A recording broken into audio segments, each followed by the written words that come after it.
శ్రీమాత్రే నమః. శివాయ గురవే నమః. శివాయ గురవే నమః. సర్వచైతన్య రూపాం తాం ఆద్యాం విద్యాం చ ధీమహి. ఆశీనులైనటువంటి వాళ్ళందరికీ ఇంకా ఈ సమయంలో కూడా ఎంతమంది ఇక్కడ కూర్చున్నందుకు చాలా చాలా సంతోషంగా ఉంది. నవదుర్గ దేవాలయం, నవదుర్గ సేవా సమితి అమ్మవారి యొక్క దివ్యమైనటువంటి ఆశీస్సులు. గాయత్రి మాతను ఆడవాళ్ళు చెప్పవచ్చునా చెప్పుకోవడం ఆ సందేహం ఉంది. పొరపాటు కూడా చెప్పరాదు. గాయత్రి మంత్రం కేవలం పురుషులు మాత్రమే చెప్పారు. మరి మేమెట్లా తరించాలి?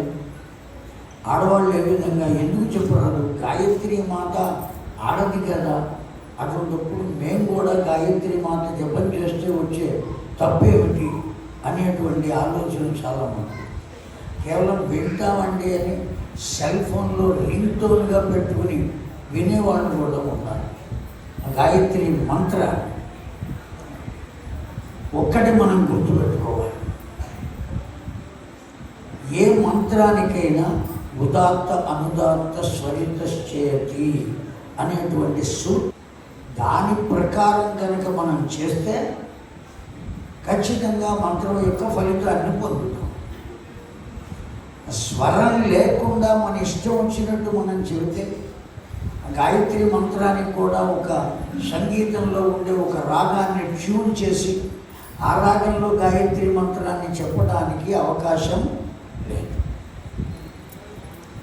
ఖచ్చితంగా ఏ విధంగా అయితే పెద్దలు ఆ వేద మంత్రాన్ని ఎలా ఉండాలి అని చెప్పారో అలా మాత్రమే ఉండాలి. అందుకోసం ఎవరు పడితే వాళ్ళు ఎక్కడ పడితే అట్లా ఆ గాయత్రిని చెప్పుకునే అవకాశం లేదు. మరి మేమెట్లా తరించాలండి? మేము తరించాలి కదా అని ఎవరైతే స్త్రీలు అనుకుంటున్నారో వాళ్ళందరికీ కూడా ఒక స్త్రీలే కాదు, ఇతరమైనటువంటి వాళ్ళు కూడా ఆ గాయత్రి మంత్రాన్ని చేస్తే ఎంత ఫలితం ఉంటుందో అంతే ఫలితాన్ని ఇచ్చేటువంటి మంత్రాన్ని వ్యాస భగవానుడు మనకిచ్చాడు. కనుక దాని జోలికి మనం వెళ్ళవలసినటువంటి ఆవశ్యకత లేదు.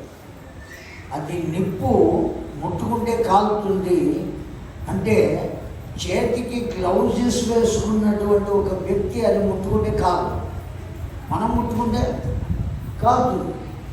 మరి వాడు ముట్టుకున్నాడు కదా, నేను ఎందుకు ముట్టుకోకూడదు అంటే ఆ గ్లౌజెస్ వేసుకుంటే అప్పుడు ముట్టుకోవచ్చు. ఆ గ్లౌజెస్ వేసుకోవడాన్నే మనం మంత్రదీక్ష అని అంటాం. మంత్రదీక్ష అంటే ఎవరైనా ఉపదేశం చేస్తేనే ఆ దీక్ష వస్తుంది.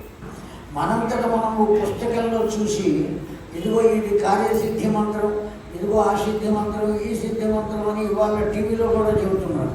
సోమవారం ఓ మంత్రం, మంగళవారం ఓ మంత్రం, బుధవారం ఓ మంత్రం. అర్థమైందండి? ఏ రోజు ఏ మంత్రం చేస్తారు? ఒక్క మంత్రం మీద ఆధారపడి ఉండదు. మంత్రము అనేది ఎగతాళి చేయబడేది కాదు. మననాత్ త్రాయతి ఇది మంత్రం. చెయ్యగా చెయ్యగా చెయ్యగా చెయ్యగా మనలను రక్షించేటువంటి ఒకనొక కవచము మంత్రం. వర్షం వచ్చినప్పుడు గొడుగు వేసుకుని పెడతాం, ఆ గొడుగు మనకు మంత్రం. ఎండగా ఉన్నప్పుడు దానికి కావలసినటువంటి వస్త్రాలను ధరిస్తాము, ఆ ధరించిన వస్త్రాలే మనకు మంత్రం. కనుక ఈ మంత్రం అంటే ఏమర్థమయ్యింది మనకి? ఇప్పుడు ఏది కాపాడుతుందో తెలుసు డాక్టర్తో చెప్పాము. కొన్ని మందులు పేపర్ మీద రాసిచ్చారు. తర్వాత మనం కూడా వెళ్ళాం, నాకు కూడా ఇట్లా ఉన్నదండి, ఆయనకి రాసిచ్చిన మందులు నేను కూడా కొనుక్కోవచ్చా అని అడిగితే డాక్టర్ కదా. కనుక వారికి పనికొచ్చినవి మనకు పనికిరావు. కేవలం మనకు ఏది కావాలో అది పొందాలి. అందరూ చేసుకోవడానికి వీలుగా కేవలం దీక్ష తీసుకున్న వాళ్ళే కాకుండా దీక్ష లేని వాళ్ళు కూడా చేసుకోవడానికి వీలుగా దివ్యమైనటువంటి గాయత్రి మంత్రం. ఆ గాయత్రి మంత్రంలో 24 అక్షరాలు ఎలా ఉన్నాయో ఈ గాయత్రి మంత్రంలో కూడా 24 అక్షరాలు ఉన్నాయి. ఆ 24 అక్షరాల గాయత్రి మంత్రమే ఇప్పుడు మీకు చెప్పింది నేను. సర్వ చైతన్య రూపాం తాం ఆద్యాం విద్యాం చ ధీమహి బుద్ధిం యానః ప్రచోదయాత్. ఏమిటి దీని అర్థం? సర్వ చైతన్య రూపాం తాం, అమ్మా అందరిలో ఉండేటువంటి చైతన్య రూపం. సహస్రనామ స్తోత్ర పారాయణ చేశారు, కనకధారా స్తవంలో కొన్ని శ్లోకాలు చదివారు, కొన్ని శ్లోకాలే చదివారు.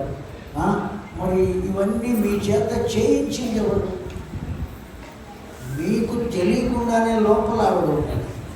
ఏదన్నా దెబ్బ తగిలితే కాలికి దెబ్బ తగిలింది, నీళ్ళు ఎక్కడి నుంచి వస్తున్నాయి? కాలికి కదా దెబ్బ తగిలింది, కంట్లోంచి ఎందుకు వస్తున్నాయి? కాలికి కంటికి ఏమిటి సంబంధం? ఎందుకు రావాలి? నీకు ఇక్కడ దెబ్బ తగిలింది, బాధ కలుగుతుంది, నువ్వు దుఃఖపడాలి అని నీకు ఒక లోపల ఉన్న సంకేతం ఒకటి చెబుతున్నది. ఆ చెప్పేటువంటి సంకేతము ఎవరు చెప్పేది అంటే సాక్షాత్తు అమ్మవారు. రాత్రిపూట నిద్రపోతున్నాం, పడుకున్నాం మంచం మీద, ఎవరైనా జోలపాడి నిద్ర పుచ్చుతున్నారా? మనల్ని ఎవరైనా జోలపాడి నిద్ర పుచ్చుతున్నారా? మరి ఎట్లా పడుతుంది నిద్ర? ఎవరు నిద్ర పుచ్చుతున్నారు? తెల్లవారేటప్పటికి లేస్తున్నాం కదా, ఎవరు లేపుతున్నారు? అలా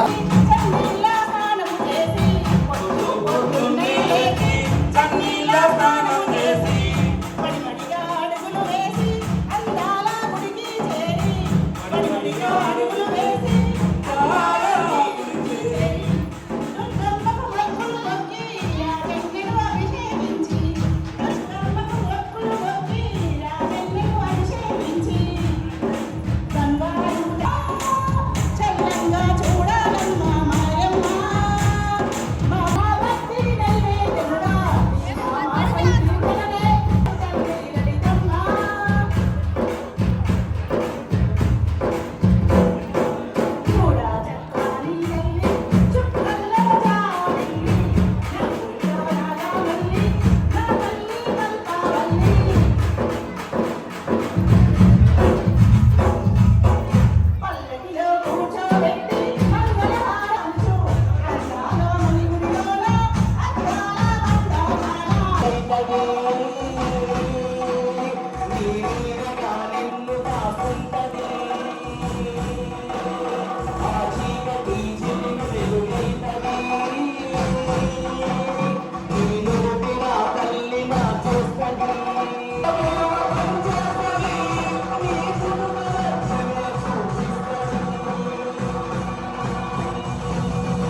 కొలువైదని కనబడని శక్తి కనిపించుతుంది, వినబడని మాట వినిపించుతుంది. కనబడని శక్తి కనిపించుతుంది, వినబడని మాట వినిపించుతుంది. కనబడని శక్తి